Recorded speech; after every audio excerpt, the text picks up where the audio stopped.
ដំណើរថាមានភិក្ខុមួយអង្គគង់នៅវត្តមួយ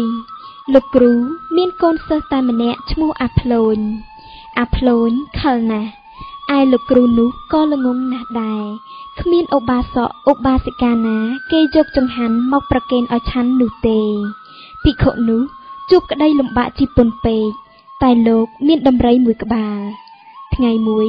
លោកអង្គនោះគ្មានអ្វីឆាន់ក៏និយាយទៅកាន់កូនសិស្សថាអាភ្លូនមកណែមើលកណាលោកគ្រូហៅខ្ញុំមានកាយដែរលោកគ្រូសប្តាហ៍ថ្ងៃនេះគ្មានឧបាសកឧបាសិកាណាយកអ្វីមកប្រគេនអញសោះបើដូច្នេះឲ្យយកដំរីមកទៅផ្សារជាមួយអញដើម្បីទិញវត្ថុផ្សេងណាយកមកទុកឆាន់កុំឲ្យលំបាកកណាលោកគ្រូតើក៏តើដែរខ្ញុំឮគេថានៅវិផ្សារនោះគេលក់អីវ៉ាន់ច្រើនណាលោកគ្រូថារួចគ្រូនិងសិស្សក៏នាំគ្នាឡើងជិះដំរីឆ្ពោះទៅកាន់ផ្សារពេលទៅដល់គ្រូនិយាយថាណែអាភ្លូនហើយទៅទិញវត្ថុអ្វីដែលទុកបានយូរមិនចាប់ខូចឮទេកណាលោកគ្រូខ្ញុំដឹងហើយសូមលោកគ្រូទុកចិត្តចោះអីគេហ្នឹងអាភ្លូនកណាលោកគ្រូនេះគឺជាអំបិលណាលោកគ្រូហេតុអ្វីក៏ឯងទៅទិញអំបិលអញ្ចឹងហ៎អាភ្លូនកណាលោកគ្រូមានតែអំបិលទេដែលជាវត្ថុទុកបានយូរជាងគេណាលោកគ្រូហើយមិនងាយខូចទេលោកគ្រូដឹងអត់សំបីតែត្រីងៀតត្រីឆ្អើហ្នឹងក៏មិនធន់ដូចអំបិលដែរលោកគ្រូអំបិលក៏អំបិលទៅបើអញ្ចឹងឯងរំលែកអំបិលជា2ហើយរែកទៅវត្តហើយអញឡើងជិះដំរីតោះទៅអាភ្លូនវារែកយ៉ាងរំភើយដងរែករលាស់ផ្លាប់ដើរតាមក្រោយលោកគ្រូដែលកំពុងជិះដំរីភិក្ខុជីគ្រូឃើញអាភ្លូនរែកហាក់ដូចជាធ្ងន់ដូច្នោះក៏ស្រែកសួរថាណែអាភ្លូនអញមើលទៅឯងរែកអំបិលដូចជាស្រួលឬយ៉ាងណាដែរកណាលោកគ្រូស្រួលតើមិនជាពិបាកដូចជិះដំរីនោះទេលោកគ្រូបើអញ្ចឹងទុកឲ្យអញរែកអំបិលវិញហើយឯងឡើងជិះដំរីវិញម្ដងមកណាពេលដែលអាភ្លូនឡើងជិះដំរីកាលណាវាក៏បញ្ជាឲ្យដំរីដើរយ៉ាងលឿនឆ្ពោះទៅកាន់វត្តរីឯគ្រូរែកអំបិលតាមពីក្រោយមិនទាន់ដោយធ្ងន់ពេករែកពុំទាន់ក៏យកអំបិលទៅលាក់ទុកក្នុងស្រះមួយក្បែរផ្លូវ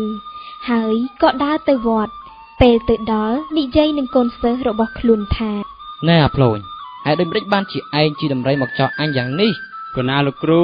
ដំរីនេះវាមិនស្ដាប់កម្មវិធីរបស់ខ្ញុំកណាទេមកដល់វត្តទៅបានវាឈប់ណាលោកគ្រូចុះឯណាអំបិលទៅលោកគ្រូអញរែកធ្ងន់ពេកត្រង់មិនបានអញយកវាទៅលាក់ក្បែរផ្លូវនោះឯងចាំស្អែកចាំអញទៅយកលុះស្អែកមកដល់គ្រូនិងសិស្សនាំគ្នាទៅយកអំបិលដែលលាក់ទុកពេលទៅដល់អាភ្លូនវាសួរគ្រូថាលោកគ្រូឯណាអំបិលដែលលោកគ្រូទុកនោះឯងចុះទៅយកមកអញលាក់ទុកនៅក្នុងស្រះនោះហើយនោះមើលទៅឃើញដើមឈូក 4-5 ទងដែលមានចងចំណងស្មៅជាសញ្ញានោះហើយណាពុទ្ធោលោកគ្រូរលាយអស់ហើយ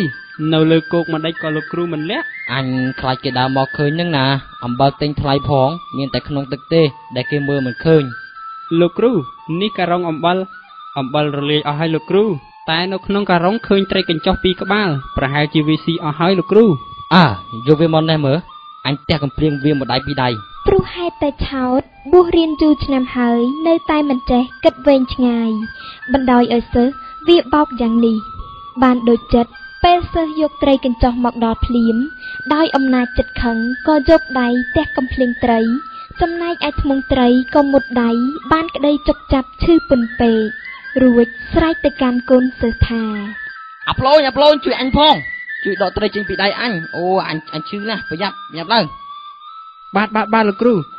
ទ្រាំបន្តិចទៅចាំខ្ញុំក៏ណាដកប្រគេនលោកគ្រូឯងយកវាទៅវត្តរួចអាំងឲ្យអញឆាន់ជាមួយបាយលឺហ៎កណាលោកគ្រូនិស័យមនុស្សវិជ្ជវេនឹងខលក្នុងខ្លួននៅតែខូចខលដដែលអាភ្លូនវាយកត្រីមកអាំងឆ្អិនហើយដោយឃើញលោកគ្រូសឹងលក់ព្រោះតែឈឺចាប់ដោយសារពឹសត្រីកញ្ចុះគឺនីភ្លូនវាមិនដាស់គ្រូវាទេវាក៏បានស៊ីបាយនឹងត្រីនោះអស់ទៅដោយនៅសល់តែឆ្អឹងបន្តិចបន្តួចនិងបាយមួយដុំគ្របទុកនៅលើតុឈើមួយពេលគ្រូភ្ញាក់ឡើងក៏សួរទៅកាន់អាភ្លូនថាអាភ្លូនឯណាទៅបាយនឹងត្រីកញ្ចុះដែលអញឲ្យអាំងនោះហ៎គូណាលោកគ្រូខ្ញុំកណាຕົកនៅលើតុចាំខ្ញុំកណាចូលទៅមើលអូលោកគ្រូសត្វរុយវាចូលទៅស៊ីសាច់ត្រីអស់ហើយលោកគ្រូតើធ្វើមិនដេចទៅលោកគ្រូយីសត្វរុយនេះវាហ៊ានចូលស៊ីបាយត្រីអាំងដែលគ្របទុកដូចនេះផងមើលអាភ្លូនឯងយករំពាត់ផ្ដៅទីចាំវាយរុយនោះមើលបើវាទុំត្រង់ណាឯងត្រូវវាយវាត្រង់នោះឮទេគូណាលោកគ្រូនៅឲ្យស្ងៀម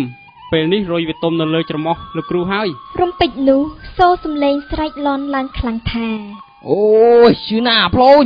មិនក៏ឯងវាត្រូវច្រមុះអញហ៎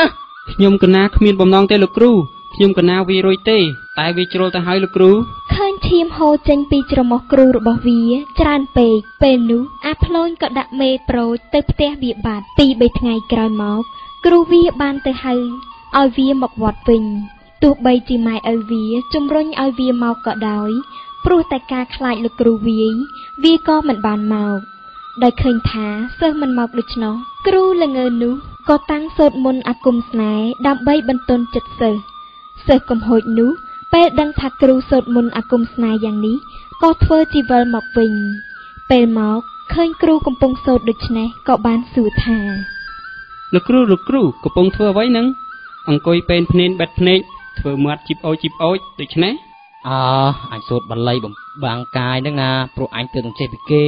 លោកគ្រូនោះគិតថាមន្តអាគមស្នេហ៍ដែលខ្លួនបានសូត្រដើម្បីបន្ទន់ចិត្តសិស្សពិតជាពូកែមែនបានជាសិស្សវាត្រឡប់មកវិញតែការពិតមិនដូច្នេះឡើយគ្រាន់តែជាការគិតខុសរបស់គ្រូនោះប៉ុណ្ណោះលុះព្រឹកឡើងសិស្សដាំបាយធ្វើម្ហូបឆ្អិនអស់ហើយរួចក៏បានទូលសួរគ្រូថាលោកគ្រូបាយម្ហូបឆ្អិនអស់ហើយឆាន់ឥឡូវឬក៏ចាំបន្តិចទៀតលោកគ្រូបើឆ្អិនហើយឯងលើកយកមកឲ្យអញឆាន់ព្រោះអញឃ្លានហើយណាពេលនោះអាផ្លូនវាលើកចង្ហាន់មកហើយវាធ្វើជាមើលមិនឃើញគ្រូវាដាក់ចង្ហាន់លើក្បាលគ្រូគ្រូស្រែកខ្លាំងថាណែអាផ្លូន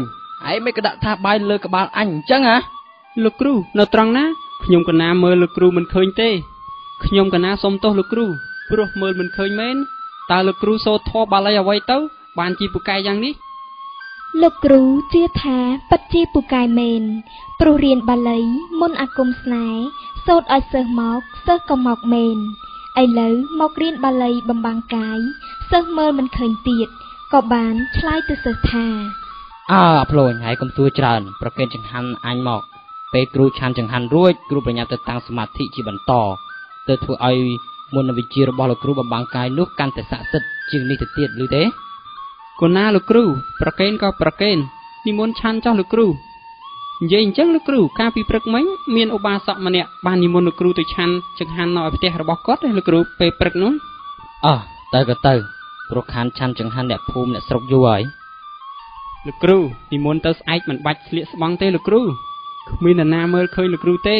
ជឿខ្ញុំកណាចោះលោកគ្រូណែអាផ្លូនឯងពិតជាមើលមិនឃើញអញមែនណាកាលពីម្សិលមិញណាបានជាឯងលើកថាបាយមកដាក់លើក្បាលអញដូច្នេះកណាលោកគ្រូពិតជាមើលមិនឃើញមែនណាលោកគ្រូខ្ញុំកណាមិនកុហកលោកគ្រូទេបើដូចនោះមែនស្អែកនេះអញនិមន្តទៅផ្ទះឧបាសកនោះមិនចាំបាច់ស្លៀកស្បង់ទេគ្រាន់តែឃ្លុំជីពោទៅបានហើយណោះលុះព្រឹកឡើងគ្រូនិងសិស្សក៏បាននាំគ្នាធ្វើដំណើរឆ្ពោះទៅកាន់ផ្ទះឧបាសកនៅក្នុងភូមិក្បែរវត្តនោះដែរពេលទៅដល់ផ្ទះម្ចាស់ផ្ទះចុះមកទទួលដោយក្តីរាក់ទាក់ហើយក៏បានលើកចង្ហាន់គឺបាយទឹកនំចំណីមកប្រគេនលោកគ្រូឆាន់ដោយរវល់តែងាកឆ្វេងងាកស្ដាំភ្លេចជាគិតថាព្រោះអាងថាបំបាំងកាយហើយខណៈនោះលោកគ្រូប៉ោកក៏លេចចេញគេខ្មាស់បង្ហាញគេឯងឧបាសកទាំងឡាយឃើញដូច្នោះទប់សំណាចមិនបានក៏នាំគ្នាសាច់កើពេញផ្ទះលោកគ្រូប៉ោកខ្មាស់គេទាំងព្រឹកមិនតាន់បានឆាន់ចង្ហាន់ផងក៏ចុះពីផ្ទះវិលត្រឡប់មកវត្តវិញរួចនិយាយទៅកាន់សិស្សថាអាផ្លូនឯងនេះចង្រៃណាស់ធ្វើឲ្យអញខ្មាស់គេពេញមកភូមិឯងថាមើលអញមិនឃើញហើយអ្វីបានជាមនុស្សទាំងអស់នោះគេមើលឃើញគេខ្មាស់អញយ៉ាងនេះកូនណាលោកគ្រូសូមលោកគ្រូកុំតាន់ខឹងកាលណាលោកគ្រូនិមន្តទៅឆាន់នោះនៅផ្ទះឧបាសកនោះតើលោកគ្រូនិមន្តចូលតាមទិសណាក្រែងខុសដំណំទេដឹងលោកគ្រូនិយាយពីដំណំអញភ្លេចឲ្យឈឹងអញទៅផ្ទះនោះដើរចូលពីទិសខាងកើតណាផ្លូនបើដូច្នេះលោកគ្រូប្រកាសជាខុសដំណំហើយទើបបានជាមន្តអាគមបំបាំងកាយរបស់លោកគ្រូសាបរលាបបែបនេះយីមែនហើយប្រហែលជាអញខុសដំណំព្រោះរៀនមន្តអាគមគេមិនអោយស៊ីផ្លែស្ពឺទេសំបីតែដើរពីក្រោមដើមស្ពឺក៏មន្តអាគមនោះវាសាបរលាបដែរខុសអស់ហើយអញលោកគ្រូនោះដោយការថោកល្ងង់ពេញប្រាណក៏ជឿដោយងប់ងល់ឥតសង្ស័យតាំងពីពេលនោះមកអាផ្លូនវាទៅបម្រើគ្រូដោយសុខសប្បាយតរៀងទៅ